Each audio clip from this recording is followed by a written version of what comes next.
Hi, this is Dr. Ishita Sharma, and in today's lecture, we are going to discuss the concept of Borstal Homes. Before I go into the details of the concept, I would like to start with the words of Kyrianka Kilcher.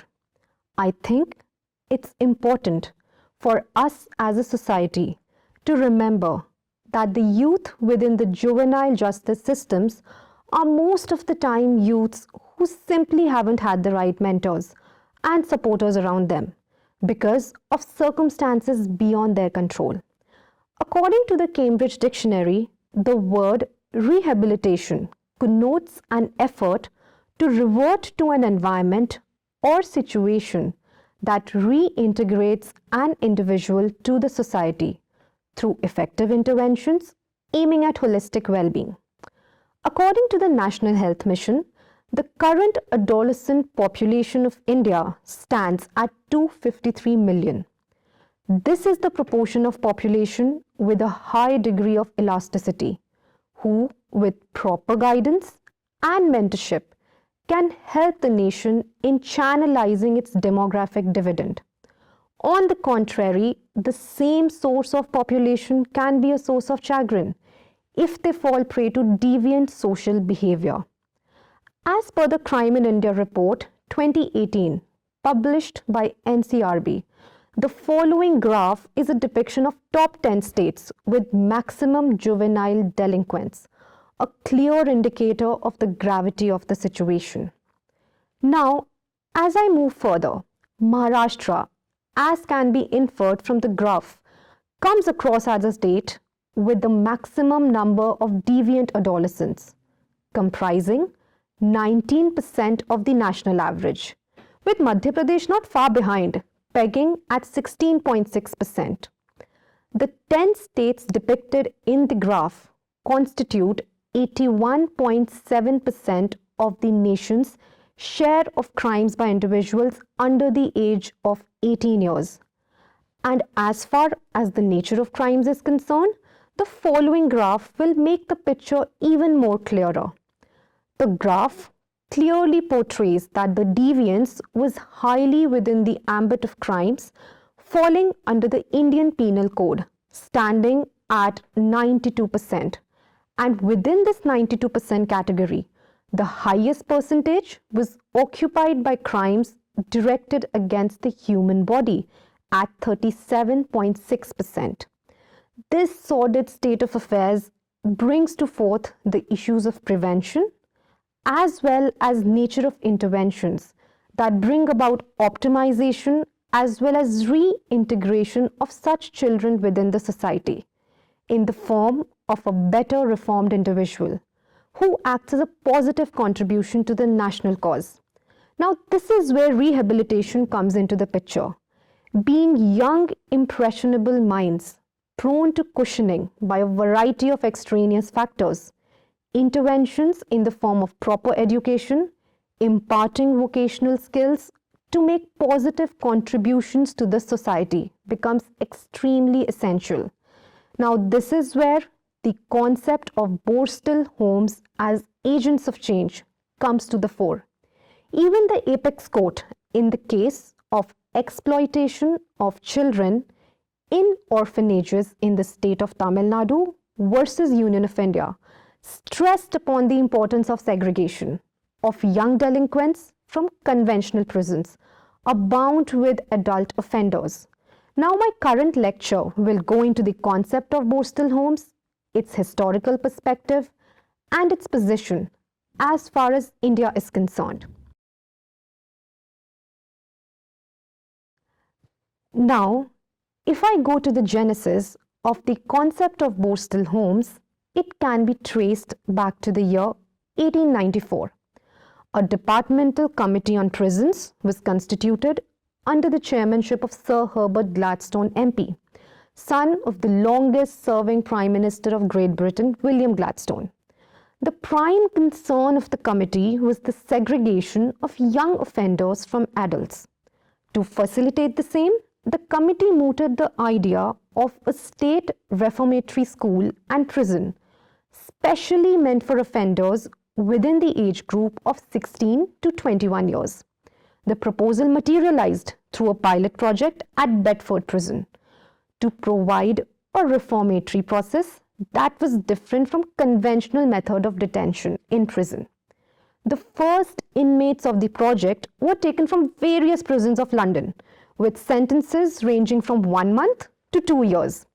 The young inmates were segregated from the adult offenders and subjected to a disciplined reformative lifestyle that comprised of physical education, vocational, as well as conventional tutoring, with constant supervision even after their release. Now, the pilot project took a formal shape in the year 1901 as a part of Borstal Convict Prison near Rochester, Kent, which has become famous for the formal recognition of the reformatory institution as Borstal Homes. Now, the initial inmate population was 100, who were housed by customizing sleeping areas of the convicts to 9-foot square rooms. With the passage of time, in a gradual process, as Borstal became a full-fledged reformatory institution for young offenders, its carrying capacity was increased to 256. The rigorous efforts aimed at rehabilitative reformation of young offenders led to the consolidation of these institutions within the criminal justice system of Britain through the Prevention of Crime Act 1908. The school at Borstal was expanded gradually with new facilities such as new buildings, gymnasium, bathing area, a great house, etc. The inmates were subject to a set of 4-stage reformatory interventions, namely ordinary, intermediate, probationary, and special. Now, the aim of such schools was facilitation of interventions targeted at holistic rehabilitation with prime focus on self-discipline and control, with reposing trust in the inmates to help them gain confidence to integrate into the society. Borstal homes were a departure from conventional prisons in the sense that they did not have the concept of mandatory detention. The mid-1920s witnessed a gradual progression in these institutes, with building of small tenements with a carrying capacity of 50 to facilitate a closer relation between the young inmates and their staff. The first stage of intervention, as already mentioned, primarily focused on continuous observation as well as targeted training, spanning for a period of 4 to 6 months. The second stage, on the basis of the conduct in the first stage, led to procuring of perks such as access to special clubs, joining the cadet force, as well as walks or outings under the supervision of Borstal staff. Now, the routine continued until the inmate exuded sufficient confidence as well as won the trust of the authorities. After demonstrating sufficient progress coupled with confidence, the third stage was when the inmate was allowed to work without any scrutiny, devoid of the watchful eyes of the reformatory school authorities. Such activities comprised of unescorted walks, visits to the local cinema, kith and kin, home leave, etc. Now, alongside activities of such a nature, the young inmates were imparted vocational training as well, such as carpentry, welding, cobblery, farming activities, etc. With the passage of time, however, the system faced a decline. In the words of the noted criminologist, Borstal homes have gradually progressed in number over a period of time. However, the reason behind their inception was that of reformative rehabilitation, which is seen as direly lacking. The system requires an urgent relook. The system gradually began to take the shape of a conventional prison with uniformed guards, lack of adequate space, poor facilities. The major controversy that led to the shutting down of these schools was the Scum controversy. Scum was a play produced as well as conceptualized by British Broadcasting Corporation. However, the play received a lot of negative publicity through rigorous propaganda by public decency activist Mary Whitehouse. Owing to this negative publicity, the play was remodeled into a film, a subtle and toned-down version by Minton and Clark, that again received backlash due to its portrayal of violence and ragging amongst inmates, as well as depictions of face-offs between the staff and the inmates. The film revealed the true state of affairs behind the four walls of these reformatory schools, especially in the post-war period. The film also brought to light incidents of racism against the black inmates. The film tumbled the skeletons out of the cupboard with the portrayal of the staff as desensitized individuals with a lack of adequate training to handle the inmates. Although the film was conceptualized as a constructive critique of the system, it led to the permanent abolition of these schools within 2 years of the cinematic depiction of scum through the Criminal Justice Act of 1982. The system was replaced by youth detention centers. We just saw the genesis of the concept in England. Now let me give you a little more insight into the concept and its genesis in India. Borstal School is a place in which young offenders were detained in pursuance of training and they are subjected to discipline. The minimum period of detention was 2 years and the maximum was 5 years. And an inmate cannot be detained after he attains 23 years of age. The primary objective of Borstal schools is to ensure care, welfare and rehabilitation of young offenders and cannot be treated as either a miniature jail or a substitute of it. Borstal schools was set up under the Madras Borstal Schools Act of 1926 for delinquent boys and girls. This act was amended several times regarding the powers of the state government. Regarding this act, classification of inmates into various grades for purposes of discipline and control, and also the procedure for releasing the inmates on license. The juvenile delinquents sentenced to more than 3 months imprisonment were generally transferred to the nearest central jail where they were given separate accommodation. Those sentenced to shorter terms of imprisonment were confined in the district jails. A separate block has to be provided to accommodate them. Whenever, let's say, the accommodation in a Borstal school was not immediately available, he or she was detained in a special ward or such other suitable part of a prison on the advice of the state government. The number of inmates detained in Borstal schools during 1929 was 913, out of which 478 were received by direct committal and 49 were transferred from other prisons. 61 were transferred, 247 released, 3 escaped and remained at large and 2 died. It was found during 1929 to convert the district jail Palamkota into a complete Borstal school. This shows the success of this institution. Now the second Borstal school was therefore established with effect from 15th of May 1929. Adolescent sections have been opened in the central jails at Rajamundry, Yellore, Trichinopoly, Kannanur and Salem, where the Borstal school system was modified as certified schools. There were 6 certified schools in the Madras Presidency, and the Anjuman Industrial School, Madras, was declared a suitable place of custody for destitute and vagrant Muslim children in Madras city under specifically Section 29 of Madras Children Act. Coming to the carrying capacity, there were 636 boys and 54 girls in these certified schools of Madras Presidency. In 1929, there were some new admissions of 325 boys and 39 girls, and in the same year, 276 boys and 28 girls were discharged. Now the number of inmates increased over the years, and in 1932, 812 were detained in Tanjore and Palamkota Borstal School. Now, coming to the reformatory measures, education was given to the inmates up to 8th standard in the junior certified schools and 6th standard in the senior certified school in Chingalput. The medium of instruction was the mother tongue. Vocational training was imparted. The schools in weaving, carpentry, tailoring, blacksmithing, masonry, bookbinding and laundry. Music was also taught, specifically Carnatic music in the curriculum, and appointment of part-time music instructor in senior certified schools, Chingalput, and a band was maintained. Now coming to the management. As far as its management is concerned, management of Borstal schools was under the Inspector General, and every Borstal school had a superintendent appointed by the state government. Visiting committees were appointed who consisted of the sessions judge, the district magistrate, the district educational officer, within whose respective jurisdictions the Borstal school was situated, and 4 non-official members were also appointed by the state government. They visit the Borstal school either individually or collectively to make suggestions for the improvement of training from time to time, and also advise regarding their release on license and detention after examining the entire records of the Borstal school.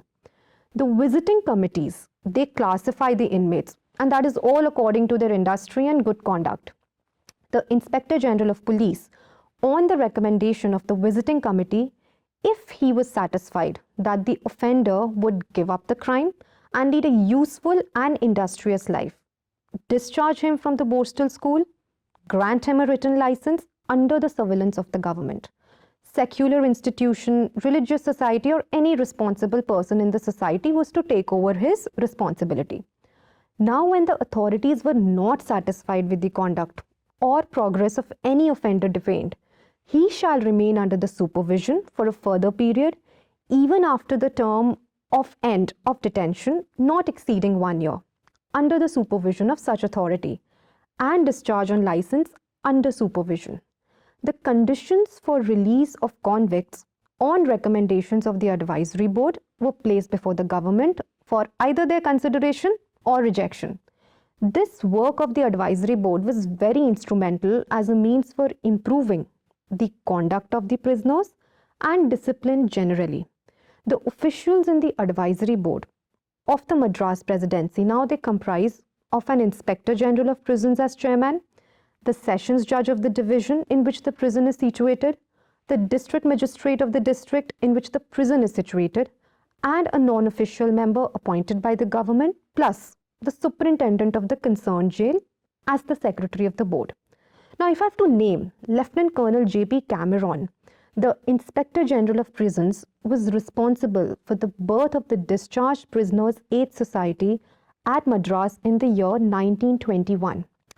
Those prisoners discharged who had improved public sympathy and cooperation sought the assistance and protection of Discharged Prisoners Aid Society for the adult and Madras Children Aid Society for the children.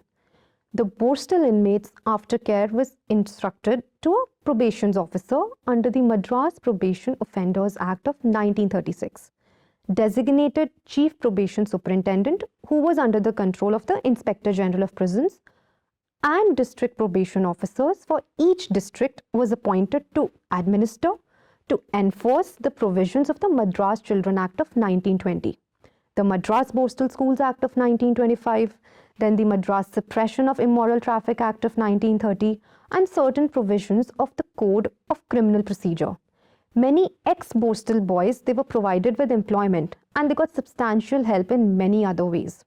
Now, this particular society, that is Discharged Prisoners Aid Society, helped such small persons with small sum of money and recommended them for appointments. Now, another new feather of this society was the formation of a Muslim Prisoners Aid Society at Bellary. Even homes were established for temporary accommodation to ex-prisoners seeking the aid of the society and awaiting for employment. These discharged prisoners had benefited by this society during the 2 decades of the British rule. As per a study, as far as India is concerned, the concept has shown a success, with the Borstal School in Chennai reporting recidivism less than 1% amongst its inmates released in 2018. Since police and public order are state subjects under the 7th schedule of the Constitution of India, the states where these institutions exist have a separate statute for their establishment. Currently, only 9 states in India have these reformatory institutions, and the states are Himachal Pradesh, Jharkhand, Karnataka, Kerala, Maharashtra, Punjab, Rajasthan, Tamil Nadu, and Telangana. The highest inmate capacity is in the state of Tamil Nadu, with a carrying capacity of 678 inmates. Himachal Pradesh and Kerala being the only states with the facility of housing female inmates. Now, the gravity of the situation is in the fact that densely populated as well as geographically vast states such as Uttar Pradesh and as well as union territories do not have such reformatory institutions. And in the past recent years, the acts of some states such as Tamil Nadu have even received the ire of the judiciary, with its High Court recommending the abolition of the act. under the auspices of which these institutions have been established. The Borstal Homes in Tamil Nadu have been established under the Tamil Nadu Borstal Act 1925. The Act provides for the release of an offender if he has completed 23 years of age, irrespective of the gravity of the crime. The provision is seen as a major loophole wherein young offenders involved in serious offences are released, with them joining criminal gangs as well as engaging in heinous crimes on release. The lacunae in the Act led the Madras High Court in 2016 in the case of N. Govathaman alias Babu and others versus Government of Tamil Nadu, suggested to the state government to repeal the Act as its purpose has obliterated in the contemporary era. The same recommendation was reiterated by the Prison Department of Tamil Nadu to close these institutions. However, such institutions are seen as a means of reform and holistic rehabilitation. Such institutions see the offender as a victim of his own circumstances, with several underlying factors such as poverty, lack of parental guidance, forcing him to commit the crime, and aims to cure the same through effective training. Now, lessons can be learned from the Bombay Borstal Schools Act 1929, prevalent in the state of Maharashtra. The Act provides for use of these institutions for offenders within the age group of 16 to 21 years, with exclusions solely on the basis of repetition of offences, with 7 offences listed under Chapter 10 of the Maharashtra Criminal Manual for the same purpose. Furthermore, the staff is appointed under the Act is independent, and the Inspector General has the discretion to transfer minor prisoners housed in jails to Borstal schools. Moreover, several awareness programs as well as sensitization drives mandated under the Act aid in proper rehabilitation. In the recent case of exploitation of children in orphanages in state of Tamil Nadu versus Union of India, the Apex Court held that the child offender must not be housed in a conventional prison, but be kept in an observation home or place of safety. This is where the Borstal homes can be effectively used in keeping in mind the rehabilitation and welfare of the alleged offender. According to the Cambridge Dictionary, the word rehabilitation connotes an effort to revert to an environment or situation that reintegrates an individual to the society through effective interventions aiming at holistic well-being. According to the National Health Mission, the current adolescent population of India stands at 253 million. This is the proportion of population with a high degree of elasticity, who, with proper guidance and mentorship, can help the nation in channelizing its demographic dividend. On the contrary, the same source of population can be a source of chagrin if they fall prey to deviant social behavior. Now, Borstal homes are based on the concept of instilling routine, self-discipline, and a quality of life among the inmates. The concept is a departure from conventional prison, symbolic of strict control and the grave impact institutionalization among offenders of heinous crimes has on young, impressionable minds. The underlying philosophy behind such reformatory schools is that the alleged young offenders should be trained and tutored effectively with a healthy moral influence that makes them productive members of the society. The system aims at a holistic development of the youth, intellectual, moral, as well as physical. Such institutions, if effectively manned as well as maintained, can act as agents of change wherein recidivism can be prevented. A viable alternative is to reintegrate them into the society, prevent further psychological damage. Finally, I would like to conclude with the words of Friedrich Nietzsche. Generally speaking, punishment makes men hard and cold. It concentrates. It sharpens the feeling of alienation. It strengthens the power of resistance. With this, I come to the conclusion of my lecture, and effectively we can hope that Borstals can act as agents of change. Thank you very much.